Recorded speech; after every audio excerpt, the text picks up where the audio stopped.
Welcome back to another episode of Black Fashion History, the podcast that highlights and celebrates the contributions of Black people all around the world to the fashion industry. And of course, I'm your host, Taniqua Martin, and I'm excited today for another conversation. We have been diving into African fashion on the continent and all of the different regions. And today I'm here with Elvis, who is a fashion journalist. And I'm excited to dive into more of these conversations about how the industry is growing, how we are perceiving it, and all of the great things that Elvis does. So, welcome to the show, Elvis. Thank you so much. Thank you very much for having me. Super excited to be here. Thank you. I'm excited to speak with you.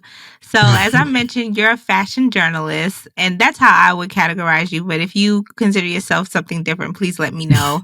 But can you tell me about the moment where you kind of fell in love with the art of storytelling and what led you into Oh, like your career path of becoming a fashion journalist? yeah, of course. Great question. I do like to talk about it because, it's a very interesting one. I grew up in an African home and I had a father who made sure that, we were able to harness the skills we exhibited whilst we grew up. Right. And for me, it was my interest in English. I liked to write. So he would make me write fictional stories, make me write about things that I have experienced and stuff like that. So I began to do that. But I also had a mom whom, after she wore like her traditional headgear, for example, she's asking me, does this look good? What do you think about it? When she wears clothes, she's always asking me if, I thought they were nice.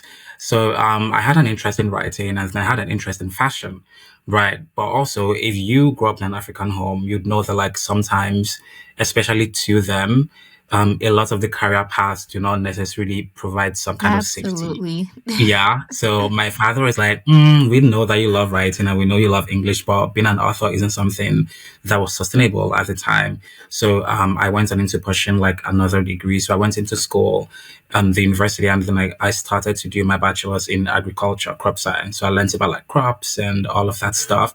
But whilst I was doing that, I also began to do some internships with like fashion shows, with fashion brands, just learning about, what goes on within the fashion scene, right? Largely because I had an interest in fashion. And then I, started my own brand because I went to like a fashion school, quote and unquote.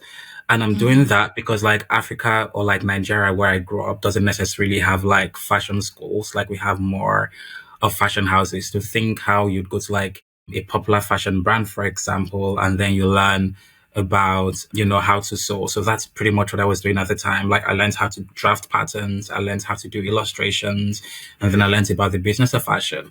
So that happened for me, and then I started my brand, but I wasn't really in depth. Like I was just going on and just, putting on illustrations and trying to like gather my audience at the time. Right. COVID happened 2020. I traveled with a friend to a different city. Whilst we were there, we were unable to travel back because there was the imposed intrastate travel ban. So we Mhm. were going for like 3 days, but then that turned into like 2, 3 months in the place. And because I didn't have, like my sewing kits and all of that with me, I decided to start writing again. Right. I now know that like I have interest in writing about the fashion industry, largely because obviously I started off writing fiction, right? But that really wasn't something that I wanted to do. I loved fashion. I just was unsure how to merge my love for writing and the fashion industry in itself whilst I was growing up.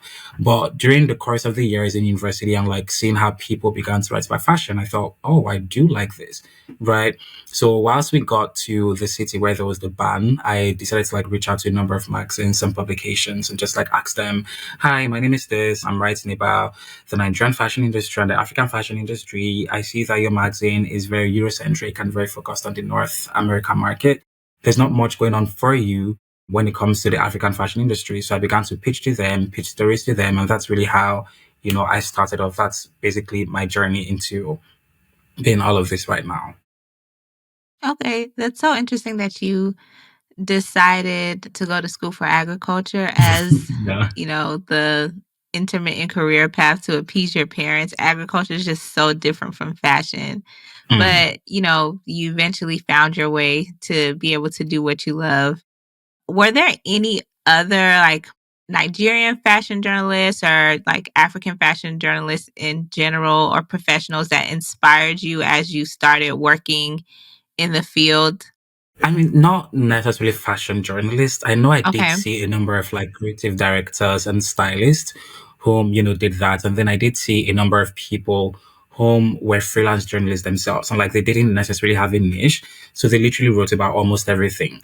Right. But my interest was in fashion and beauty and any other thing that intersects with it. So think masculinity, for example. Obviously, like, the discourse around masculinity and what it means now has changed, right? And that's largely because of like how people present themselves when it comes to dressing, right? So, Hmm. what I like to write, I like things that sort of like intersect within the fashion industry.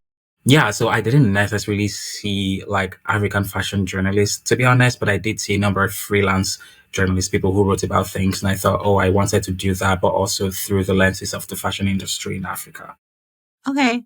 That makes sense. I mean, journalism covers a wide gamut of things. I went to school for journalism, so I certainly understand that. And I kind Mhm. of come from the same perspective where I wanted to mesh my fashion experience with my technical experience and interest with like writing and storytelling Mhm. to create, this product that we have here on the podcast. So I definitely understand that. And I think being able to share your experiences as well as dive into the intersectionality of different things when it comes to fashion is important and just all adds to the discourse. So, based on your experience, covering African fashion, for the years that you have been, like, what would you say sets fashion on the continent apart from other global fashion movements? African fashion has a lot of traditional elements, and that's largely because we do have a number of techniques that we use during our production. Right. For a number of designers, they are very big on tie and dye. For a number of designers, they're very big on weaving, traditional weaving. For a number of designers, it is really focused on like upcycling and recycling. There's just so much that goes into, the production in the African fashion space. And there's like a stark difference between that when it's compared to the fashion industry in the global north. African fashion is so diverse, and you mentioned that as you talk about the different traditional aspects and techniques that are used. Like you can go to certain countries and you see like tie dye is more prevalent. Other countries, certain different weaving techniques are more prevalent. Different dyeing techniques are more prevalent, and to see a lot of modern brands like infuse their country of origin into their like designs and their pieces is beautiful, and it's a piece of history that I think the West doesn't necessarily acknowledge or celebrate as it should. So how does like your work as a journalist, aim to kind of celebrate African artisans or designers who again embody that spirit of luxury? Yeah, no, interesting question. One of the major things for me and why I honestly started to like really write about fashion is how, sometimes large the misinformation is about the fashion industry in Africa is, right. And I'll give you an example. I have said it multiple times. I literally even had to do a TikTok video about it as well. And it is how some people think that like Ankara is, very African, like it's an African fabric, it's like the wax print, when honestly it really isn't. Like Ankara Yeah. literally has a lot of colonial history surrounding it, right? And some people do not necessarily know that. Like there's just so much that goes on within the mainstream media about the African fashion industry that isn't necessarily 100% correct. And for me, it was really just a way to, I guess, begin to shape the minds of people who read, largely because like, well, I have experienced the industry here, so I definitely have, a lot more to say about it. But yeah, I think a way for me is definitely speaking with some of the designers and like people who have prioritized, the merging of the fashion as well as the traditional techniques, like the traditional processes that they have to do when they produce the garments. Yeah, that's essentially it. That's really just a way for me. It's really speaking with the designers, speaking with the photographers, speaking with the stylists, pretty much anybody who works within the African fashion space for them to also share their experiences so people get to see through their lenses as well. And going back to the piece, what you mentioned about Ankara, I think it just is another example of why it's important to have journalists like you and other people in the space who like research and kind of deep dive and share that information. I know I did an episode on my podcast about Ankara and the history, its origin, but also how it became to be synonymous with like Africa and West Africa specifically. And like you said, there's a lot of colonial history there. And I think, it's important to share that because people have a specific perception of African fashion. The West has a perception of what they think it is, and that is the narrative that's pushed, even when it comes to the different designers that or people in general that tend to become more popular over here. Is it's a specific narrative sometimes that they want to push in the fashion industry. And so I love the work that you're doing with changing that perspective, and as an African person, owning the story and being able to share what the culture truly is and what African fashion truly is, of course, depending on the region. Hmm. You talked a lot about, perspective or changing the narrative and how people view it, or I wouldn't even say changing, but I'll say correcting the narrative and how people view African fashion. Like, why is that important to you? And what can we do, meaning we as people who may not necessarily like have all the information or the knowledge, what can we do to make sure that we are consuming the proper information about fashion on the continent? Yeah, no, another great question, to be honest. I think I'll answer the second one first. And I think one of the major things to do is obviously to like check on very trusted websites and like very trusted sources. We do have a number of platforms now that are really interested in telling like, the true Pan-African story and like the fashion industry that goes on within the continent. There are a number of them. So I think it really is about, I guess showing an interest and like checking on those platforms and like reading what they have for people who are interested. For me, I think why it was important was just the constant stereotype. It was just the misinformation, and it isn't so great, is it? Like if you, sort of like have a platform, like if you feel like you have a voice, like you feel like you have something that people should learn and know about, then by all means share that. And I think that was the onus for me. That was definitely one of the major things that was important for me, right? It's really why I was very interested in doing it and just like pushing it forward, really. I think that was it for me. You said to make sure that we're looking at trusted sources. Who would you consider, aside from yourself, of course, or what would you consider like a trusted source? I mean, we've seen a number of platforms whom have actually been very interested in telling these stories. For example, people who write about the fashion industry in Africa, we have seen them actually commission people within Africa and even within those countries to actually tell the stories because they believe that the people who have, the experience and the know-how to tell the stories. You know what I mean? So those are like the things I don't know about journalists, but with platform, for example, I'm 100% certain that like Vogue Business is one of the people who really tell, true Pan-African stories. I love the Business of Fashion as well. Those are like two major platforms I know are really doing it. And then there's Women's Wear Daily, who really also tell, stories around the African fashion industry and like really reporting on like the things going on there. I currently work with Beauty Matter.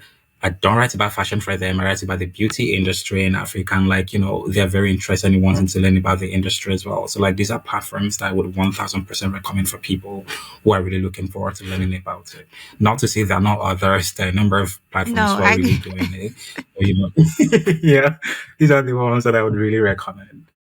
I definitely understand that. Okay, that's good to hear because I frequent like Business of Fashion, Women's Wear Daily, and all of that. Mm, I'm a little bit surprised that you mentioned them because I would think that maybe there were some of the publications that don't like fully dive into like African fashion and the trends that are going on outside of the West. But so now that I know that, like, from your perspective, like, no, they really do cover this information like pretty accurately.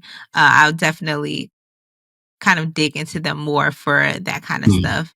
I'll also say, like, I know a lot of publications tend to focus on designers, or just in general in the West when we talk about, oh, we want to diversify fashion, we want to see what's happening in different African countries and kind of, work to make that global. We focus a lot on designers and kind of leave out the other aspects of the industry. But I think the work of like journalists like you are important because you are the ones that are telling the story, shaping the narrative and really keeping up with the pulse of what's happening in the culture. So you have a saying where it's more than just a piece of clothing to the designers. It's a visual narrative. What does that mean to you? So I think designers definitely move past, just creating garments for them. It really touches into their experience. It touches into the experiences of the people before them. It touches into their traditions and their culture and their heritage. And I have multiple examples in my head. Like my head is blowing up already with the number of the designers. Tebe Magugu, for example, who was like the first African fashion designer to win, the Elvis Prize Award, is definitely one of the major designers I know is doing that. He is so big on storytelling and like, he's always talking about the cultures that goes on in South Africa. He literally names his collections after classes and subjects in Africa, which I think is really amazing, right? Down to like the prints that goes on in those garments, like they all tell a story, right? It doesn't just end like the designs. It also has to have, I guess, a visual narrative, and like he's really doing that. We do have designers like Adijit Thompson of Lagos Space Program, for example, who won International Womack Prize Awards this year. They acquired, like, they're non-binary, so any of their garments that they currently produce are usually always tilted towards that. But the very interesting thing about that is they also premise their argument, on traditionalism, right? And what I mean by that is we as Africans are very big on how much of a Western import queerness is, right? But the designer is using the fabrics and the garments that they're creating to make an argument against that, right? So they would create fabrics and garments that are inspired by masquerades. I don't know if you're familiar with the African masquerades, especially from the West in Nigeria. We have masquerades like Shango. We have like a number of them, like deities, and we do not necessarily even know what their gender or their sex is, right? And these are like deities that like people have served over time, like people have worshipped over time. These are like the gods of the olden days, right? So if we're even saying something about how queerness isn't traditional, how then do you explain why nobody necessarily understands, the sex or the genders of like these masquerades? So like this is how this designer is tapping into that and creating visual elements. Like you'd see them create masks, you see them create garments that really talks about the queerness, and like they just create like androgynous garments, right? We have other designers like Simiso Kumalo, for example, which is a South African designer. She went to CSM, and all of her works are premised on feminism, and not just like modern day feminism. Like she goes back into the time when women were not allowed, into certain spaces, and then she's going to create garments that are inspired by those women who constantly pushed against, the misogynoir that has happened over time, right? And a way for them to do that isn't just creating garments. Like, you'd see them create patterns that are inspired by these people. You see them create prints that are inspired by these people. It is always very interesting to see. So that's really my take on that. If that makes sense, like we do have a number of designers who are not necessarily creating garments for the sake of it. Like it really taps into their experiences and those before them, trying to educate people on what's been going on, trying to educate people on how, the industry and like the world in itself can be a better place when people begin to learn about the history and the things that goes on beyond that. No, that makes complete sense 100%. It really is art, outside of the clothing, it's art and it's commentary on the time. And I think sometimes, people may not look at African fashion designers in that same way. Of course, there are different picks that people are familiar with and they can kind of follow and see what's going on. But I think as a whole, as I've been talking to people, as I do my own research and like the designers that I'm familiar with, I would say like the through line that I see is, weaving those traditional and historical elements into like the brand of today and for the purpose of not just like selling a beautiful piece but telling a story. And Yeah. I think that kind of approach to fashion really rivals European fashion, which is like the the piece of the industry that everyone like holds up as like the creme de la creme, or, the best of the best. And that may or may not be true depending on what side you stand on. But I think, Mm. African fashion designers deserve to be in those same conversations because they are doing some of those same things, if not more and better. Yeah, no, I agree. I'd love to have you share just about your experience covering African fashion specifically for major publications. So I know you've been featured in like BBC, Essence, Condé Nast. You talked about a number of other places that you've written for.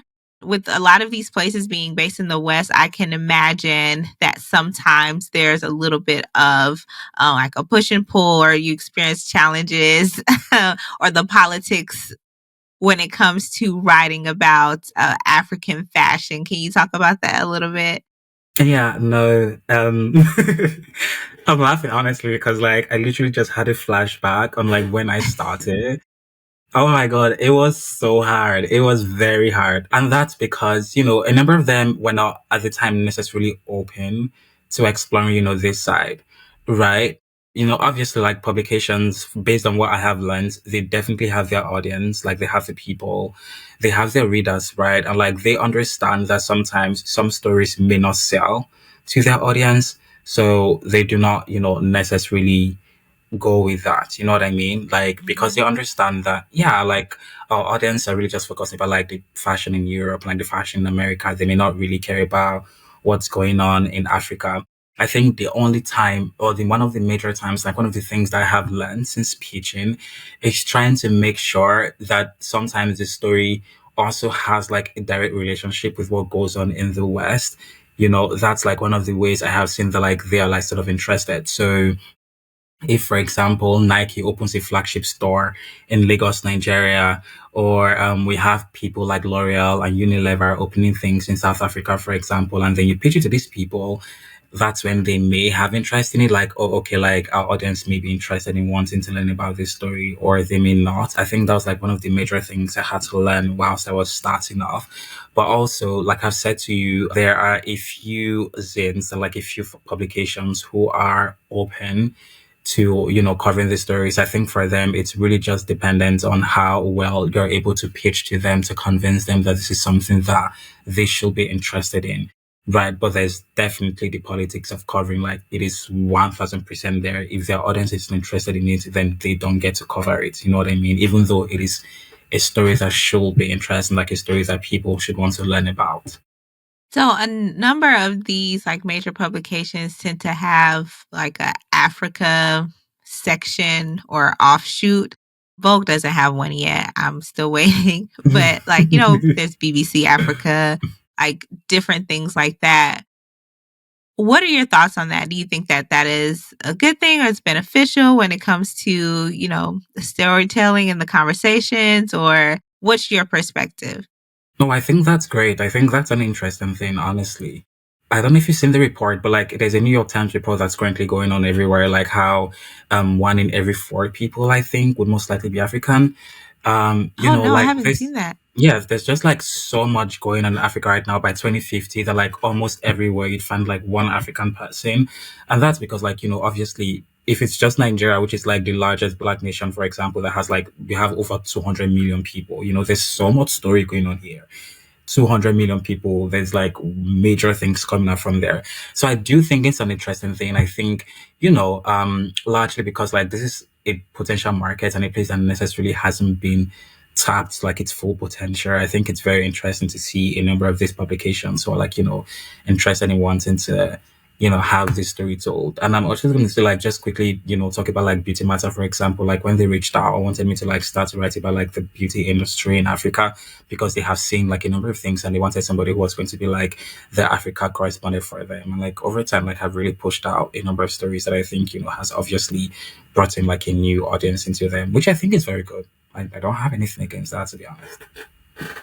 I'm definitely on the same page with you. I was just Mm. curious because I know some people have opinions about Western publications versus like African publications, You, as far as like who should be telling the stories. But you mentioned a couple times that you're also a writer for Beauty Matters, focusing on beauty specifically. How does fashion and beauty like go hand in hand in your opinion? I think they do. I actually think they do. Fashion Week, for example, right? We have designers who are telling stories through their designs, but also it goes down to the models who are walking the runway. You know what I mean? And sometimes, as much as the design is telling the story and, like, really giving out the narrative that the designers want to push, if the makeup doesn't also align, then there's going to be some kind of disconnect. You know what I mean? If you're telling a story, for example, about what happened during the NSAS protest, and you've designed something with the garments, like, the makeup also has to be in line. The way the models are going to walk also has to be in line. You know what I mean? So, like, that's definitely something that I think has a very interesting intersection. I definitely think that fashion and beauty go hand in hand. If you dress up as somebody who is very big on minimalism, you wouldn't want to, like, have your face full with, like, filled with, like, so much makeup. You know what I mean? It has to be like nude, has to be something clean, because you are a minimalist and not necessarily a maximalist. So I think these are like the both of them are like industries that really intersect on some levels. Switching gears a little bit, talk to us about Style Pen Memoir. Yeah, it was something I recently started. It was something I started, although I haven't really been active with it, honestly, because I had just recently relocated and I didn't think that the balance was going to be a lot harder than I thought it was going to be. Like, it has been crazy. So, yeah, I That was like, happens yeah, sometimes. yeah, I had to like leave that for a moment. And, when I find my footing again, I'd come back to it. But essentially, I built Type in Memoir because I am very active on LinkedIn, right? And I have found that the major of my connections and the major of my audience are like young professionals who are really interested in wanting to have like a footing in the fashion industry themselves, but do not necessarily have the materials available to them. You know what I mean? We Mhm. constantly look up to like people who have built these amazing platforms, people who have been on like really nice and interesting global stages, but I do not know how they got there. Like, what did they have to do? What did they, Right. who did they have to speak with? And for me, I had to do like obviously a lot. I had to go deeper. I had to do my own personal research. I had to, speak with a number of designers.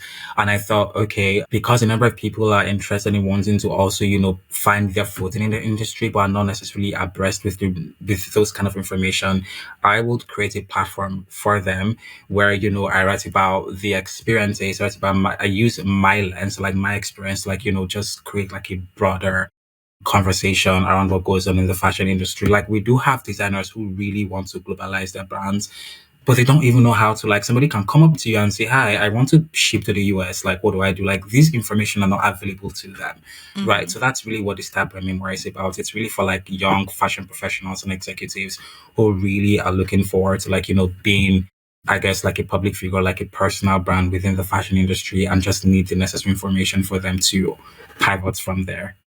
Yeah, so you're really building the next generation of, fashion professionals. Mm. So, what advice would you give to a young professional that, wants to enter into the industry, whether that be as a designer, as a journalist, a stylist, whatever, but they want to represent, their country and their heritage on a global scale when it comes to African fashion, but don't want to, play into stereotypes or be subject to politics of the industry? Like, what kind of advice would you give them on how to navigate everything? I mean, first of all, like, start, and also if you've already decided not to play into those stereotypes, then don't.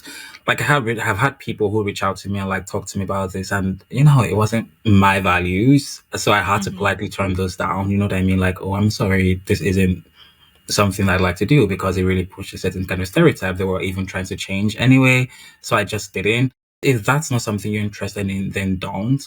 If you're looking to start, I think the first thing you have to know is just start. I've said that Yeah. before, but also like, just start. I think, especially for me, that I sometimes tend to overthink things. I am like, oh my God, no, I don't want to do it. Oh my God, no, no, no, no, no, no. And then like, you overthink it and you just don't. I think just do it. And also we do have a number of people whom like myself as well, like I started off and I really wanted to be on those elevated platforms, like, oh, I want to write here, I want to do this, I want to do that. And like, because you're so focused on those, you might not necessarily have the need to think about how, to work with the people who would most likely accept, your work. You know what I mean? Mhm. For somebody who's just starting, you kind of want to work with the people who are really looking forward to accepting your work. If you're a stylist, for example, Roach, right? Yeah. Keep forgetting his name. Yeah, No, that's his thing. he may not necessarily accept your email to say, "Oh, I want to collaborate with you" and stuff like that. You know what I mean? Like you kind of have to start with like the people whom are currently on your level, and then you build something out of it. I think we're just so obsessed with the big names and the big brands Yes, and the big this absolutely. and the big that we forget how important it is to start from somewhere, right? I think that's a very interesting thing for people to learn about. Work with your collaborators. I recently saw a creator who talked about how important it is to network horizontally. And since that time, I Right, have held that. absolutely. You know what I mean? Roach started from somewhere. Like, imagine his friends now. Like, it's gonna be so easy for them to reach out to him. Like, hi, I want to do this and I want to do that. You know what I mean? So, like, work with the people that you have and just make sure that they have the same vision and mission as values as you. Like, that's really what it is for me. Like that's a like, oh, this person definitely has something. I'm gonna go for them. Oh, this photographer isn't really popular. I don't want to work with him. You may not get anywhere. Especially because the photographer you're really looking at doesn't really want to work with you. Like it's a collaboration. Like what would you give to Right. him? He's gonna give you the clouds, but like what do you have to give to him? So those are things to think about. Yeah, that was some of the best advice that I received in my professional career as well, is about networking horizontally. Yeah. And like you said, sometimes we're so hungry for like, oh, celebrity status or working with this big name or other thing. And we forget about the people next to us that are in the same place doing the same thing. Like, Mm. if we're all working together 5, 10 years, we'll be the big names. And now we know each other because we've Yeah. been, connecting, since Mm. the beginning of the industry. So I love that advice. I tell that to everyone as well. That's absolutely great advice. Mm. And so now I want to switch gears a little bit. I've been asking everyone that I've interviewed so far this question, and I'm really, really excited to hear your answer just Mm. based on, I know your experience and the things that you've been sharing in this interview so far. So, if you are going to an exclusive event and you have to walk the red carpet, who are you wearing? Who am I wearing? Yes. Interesting. If you could be any brand, any designer, anybody, who are you gonna pick? Mm. Yeah, no, honestly, three names come to mind. Can I call three Okay. names? Yeah. Yes. Yes. Okay, good. So I definitely love Tebe Magugu. Honestly, I I love knew it. how, yeah. I Someone else honestly said that love, too. yeah, I'm genuinely obsessed with his line of storytelling. He definitely knows what he's doing in fashion, honestly. And I really love that. I also really love Lucanio Mdigi. He's also a fashion designer in South Familiar. Africa. Yeah, really popular one as well, like has presented at Paris Fashion Week. He won the Karl Lagerfeld LVMH Prize Awards in 2021 or 2022. He won that and like has since then been presenting at Paris Fashion Week. I think he just decided not to present last year or this year. Can't remember, but he hasn't presented a year now. But he's also is such an amazing designer, and I know when I spoke with him, he was so big on community. You know what I mean? Like I think that's like one of the major things for designers in Africa, right? Mhm. When the artisans that they work with, they are always so interested in wanting to learn, about how the artisans are, navigating their craft and then bringing that on into the designs that they're making. And Lucanio Nigi is one of those persons who is really doing that. I do love those two designers. I know I said three, but now I have like four. I'm sorry, like I'm just No, go ahead. I again. want to hear them all. Yeah, I'm obsessed with Orange Culture Nigeria. Yes, Adebayo Kelawal, such a popular designer as well. He's really one of I do the love their stuff as heavyweights well. in Africa, in Nigeria, and like the African fashion space right now. And that's largely because with his designs, he has really disbanded the narrative around like masculinity, like the stereotype around what it means to be a man. Like this is how I understand, this is how I want to define it, and I'm going to translate that with my designs. And he's really, really killing it. And lastly, the designer I really also like is Lagos Space Program, Thompson Adeju. Adeji Thompson of Lagos Space Program, the one that I told you always infuses traditional elements and the deities and the gods into the designs that they're creating. I know one of the designs that they made that I really love, like they had this mask that they created called the Gelede mask. I literally did an entire thing about this collection in my thesis for my master's one time because I really love the designer, honestly. They had like this Gelede mask that they created, and I really liked it because like you could easily hold it to your face and like, just walk around as this anonymous, oh my god, who is this? Who is this person? It is so cool. I really like the designer because like they continually infuse traditional elements into their work and like, how, they create their designs. So like my four major designers that I love, Debbie Magu for sure, Lukanyo Ndigi, Orange Culture Nigeria by Adebayo Kelawal, and Adeju Thompson, like the Lagos Space Program brand. Okay. So you Oh, gave also, us I'm just gonna say, I'm sorry, I'm just gonna no, go say ahead. that, like, we do have a number of designers, not to say I wouldn't wear them, just so people are aware. But, like, honestly, Africa is blessed with designers. Like, that's all I can say. We have a number of amazing designers. Right. And I understand. You can only wear one thing though. So they will Yeah. be fine. You can only wear one thing at a time. Yeah. But no, you gave us a number of designers that I know I have to go back and take Mm, a look. I'm familiar with two of them, okay.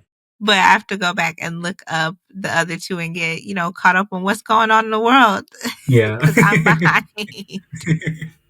So, my next kind of fun question, I want to know who is on your bucket list to have a one-on-one conversation with? I honestly would still say Tebe Magugu. Okay. Yeah.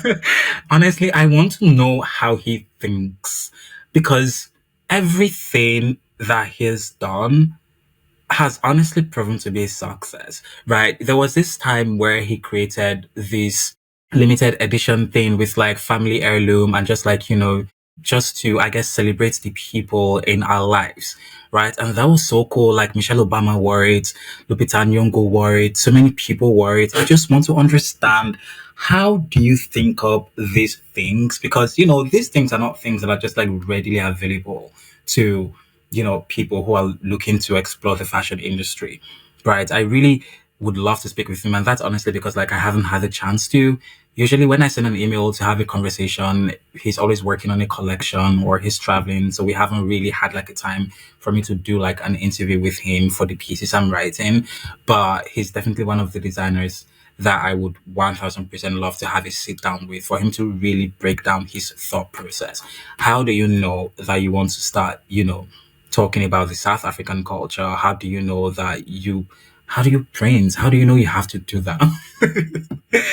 So, yeah. Yeah, I will definitely be tuning into that conversation whenever it happens. And he's certainly one of those designers that are really like breaking the glass ceiling in a sense when it Yeah. comes to designers on the continent and then like mainstream and global success and recognition. Did you happen to catch like any of his stuff from his Adidas collaboration? Do you mean like buy? Because I didn't buy Yeah, like anything, but I buy was aware of it. Oh no, I didn't. it. I Or didn't I have don't the know, chance to get any, maybe it's sadly. maybe they would have gifted it to you. I don't know. Yeah, me either. I think those types of things tend to sell out so quickly. I It's know. like you have to really know somebody like ahead of Yeah. time and in there to get Mm. something. I agree. I agree. And so, my final question for our conversation, because I know we're coming up on time and I want to make sure I get you out of here. What is next for you? What do you look forward to accomplishing outside of your conversation with Debbie Magugu? What's next for you? I would just honestly, I would love to attend some of these global fashion shows and fashion weeks. I think that's something I would really Same, love me to too. experience, and it's kind of why I'm super excited to be in the UK. I think for me, I definitely would love to experience, the fashion scene and the fashion shows at London Fashion Week. I want to see it because obviously London is like one of the fashion capital cities, right? So it'd be very interesting for me to really see that. I think that's like one of the things I'm really interested in seeing. I think I would love to like write for one of these mainstream fashion publications as well. I think that will also be really great. Like I have been doing, that for a number of publications, but I think it'd be very interesting for me to also really do that. Well, we look forward to seeing your name in Vogue and Elle and Business of Fashion and and Yeah. all of that. Thank you again, Elvis, for this conversation. Overall, I think the information that you shared was really great. It was definitely interesting to me. I know I learned a lot, so I hope my listeners have learned a lot. And can you just share with the people like where we can find you? I know you said you're really active on LinkedIn, so how can we find you there? Your Hmm. website, all of the good information, so we can continue to follow up on you and Yeah. your journey. Yeah, no, 1000%. I'm 100% active on LinkedIn. Elvis Kawedo, my surname, Elvis Kawedo. But you could easily just go on Google, for example, and just type out Elvis Kachi. And like literally everything about me is going to pop up, like the publications I've worked with, my website, my LinkedIn would all come out. So you could easily just connect with me on there. And I respond to emails quite fast. So, yeah. Yes, everybody reach out to Elvis on LinkedIn and check him out on his website and support everything that is going on. And once again, thank you, Elvis, for joining. It was a pleasure. And that's it, guys. Make sure you check the show notes for a direct link to all of the resources that I use for today's episode. If you love today's episode or any episode, make sure to give us a 5-star review on Apple. It takes you all of 2 seconds, but it really, really counts towards helping this show reach more people and more Black fashion enthusiasts like you. And if you haven't done so already, follow us on all social media at Black Fashion History Podcast so you can keep up with all things Black fashion history. And the most important thing, if you do nothing else, come back next week and join me for another riveting installment of Black Fashion History.